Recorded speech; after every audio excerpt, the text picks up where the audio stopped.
చూద్దాం ఎప్పుడు కడతారు వీళ్ళంతా కూడా.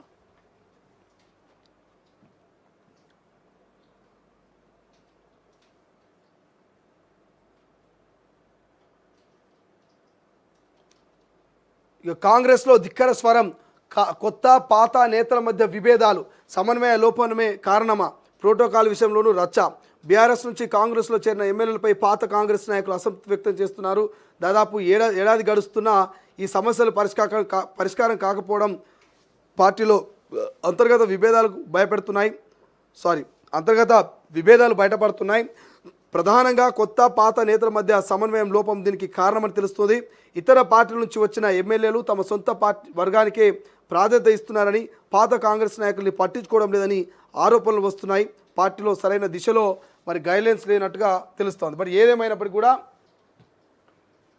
కొత్త పాత పక్కన పెడితే అసలైనటువంటి ఒరిజినల్ కాంగ్రెస్లో కూడా న్యాయం జరుగుతుంది అనేది ఇప్పుడు డిస్కషన్ నడుస్తుంది.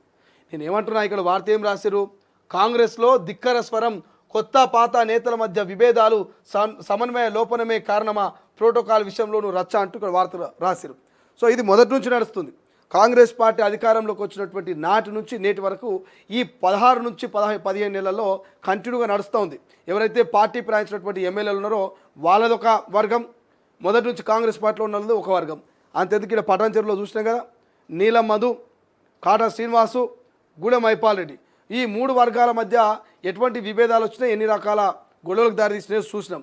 ఆ తర్వాత జగిత్యాల జీవన్ రెడ్డి, సంజయ్ డాక్టర్, అక్కడ కూడా ప్రోటోకాలు కొత్త పాత, ఆయన వర్గం ఆయనది, ఈయన వర్గం ఈయనది, అది చూసినాం. ఇట్లా చెప్పుకుంటూ పోతే చాలా నియోజకవర్గాల్లో కొత్త పాత మధ్య విభేదాలు ఉన్నది వాస్తవమే, ప్రోటోకాల్ పాటించకపోవడం వాస్తవమే, కొత్తల వర్గం ఒకటి, పాతల వర్గం ఒకటి, ఇట్లా అధికార కాంగ్రెస్ పార్టీలన్నీ పెద్ద ఎత్తున ఒకరి మీద ఒకరు విమర్శలు చేసుకొని పార్టీకి డ్యామేజ్ చేసే సందర్భాలు ఉన్నాయి. బట్ ఇప్పుడు అది కాదు, ఇప్పటి లైన్ వేరు.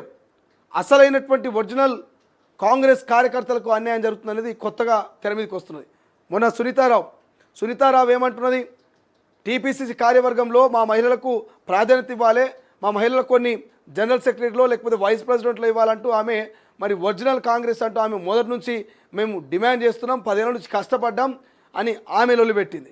ఇక ఇట్లా చాలామంది సీనియర్లు కావచ్చు, జూనియర్లు కావచ్చు, 10 ఏళ్ళు పార్టీ కండువా కప్పుకొని జెండా మోసి జై కొట్టి జైలుకి వెళ్ళి కేసులు పెట్టించుకున్నటువంటి చాలామంది. ఇప్పుడు ఫర్ ఎగ్జాంపుల్ మనకు ఆయన పేరు ఏంది, హనుమంతరావు కూడా మరి పాపం 10 ఏళ్ల పాటు ప్రతిపక్షంలో ఉండి వయసు పైబడినప్పటికీ కూడా మరి పోరగాళ్ళ కంటే హుషారుగా ప్రతిపక్షం మీద విమర్శలు చేస్తూ మరి కేసులు పెట్టించుకొని ఆయన జైలుకు పోయొచ్చి, ఇట్లా చాలా అంశాల్లో కాంగ్రెస్ పార్టీలో ఉన్నటువంటి సీనియర్లు అయినా జూనియర్లు అయినా మరి సొంత పార్టీ మమ్మల్ని పట్టించుకోవట్లేదు, 18 నెలలైనా కనీసం కార్పొరేషన్ పదవులు లేవు, నామినేటెడ్ పోస్టులు లేవు, ఏంది కథ, మమ్మల్ని ఎందుకు ఈ రకంగా ఇబ్బంది పెడుతున్నటువంటి ఆవేదన కూడా వ్యక్తం చేస్తున్నారు. ఎందుకంటే 18 నెలల టీపీసీసీ కార్యవర్గ విస్తరణ ఇంకా చేయలేదు, ఇగవచ్చు అగవచ్చు అన్నారు, మంత్రివర్గ విస్తరణ లేదు, అగో అంటారు ఇగో అంటారు, ఇంతవరకు లేదు, ఇంకా పెండింగ్లో ఉన్న నామినేటెడ్ పోస్టులు ఇవ్వట్లేదు. ఇట్లా చాలా అంశాల్లో సొంత పార్టీలో ఉండి ఒరిజినల్ కాంగ్రెస్ నేతలు ఇబ్బందులు పడుతున్నారు. మరి ఒరిజినల్ కాంగ్రెస్ గురించి మరి ప్రభుత్వం పార్టీ ఆలోచిస్తుందో లేకపోతే ఇట్లే పక్కన పెడుతుంది. ఎందుకంటే ఇంకొక 4 నెలలు అయితే జిహెచ్ఎంసీ వస్తాయి, లోకల్ బాడీ ఎన్నికలు వస్తాయి, ఇక ఆ తర్వాత ఏముంటుంది, ఇంకొక 6 నెలలు నడుస్తుంది, మళ్ళీ 2029 జనరల్ ఎలక్షన్స్ కోసం వ్యవస్థ నడుస్తూనే ఉంటుంది. 29 27 అంతే. సో ఇక ఇంకేమున్నది, ఇప్పటికి 2 నెలలు అయిపోయింది, ఇంకొక 2 నెలలు అయితే మళ్ళీ ఎన్నికలే. ఇక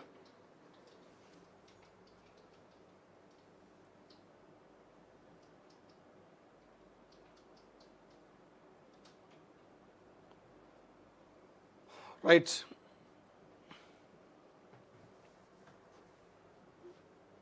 దిశ చూస్తే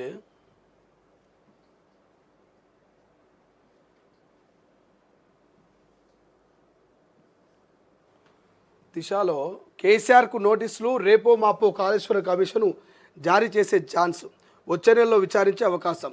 ఆయనతో పాటు హరీష్ రావు, ఈటెల సైతం ఇప్పటికే కేసీఆర్ను బాధ్యుడిగా చేస్తూ నివేదిక సిద్ధం. ఆయన వాదనను పరిగణలోకి తీసుకున్నాకే తుది రిపోర్టు. 2 నెలల పాటు కమిషన్ గడువు పెంచిన సర్కార్.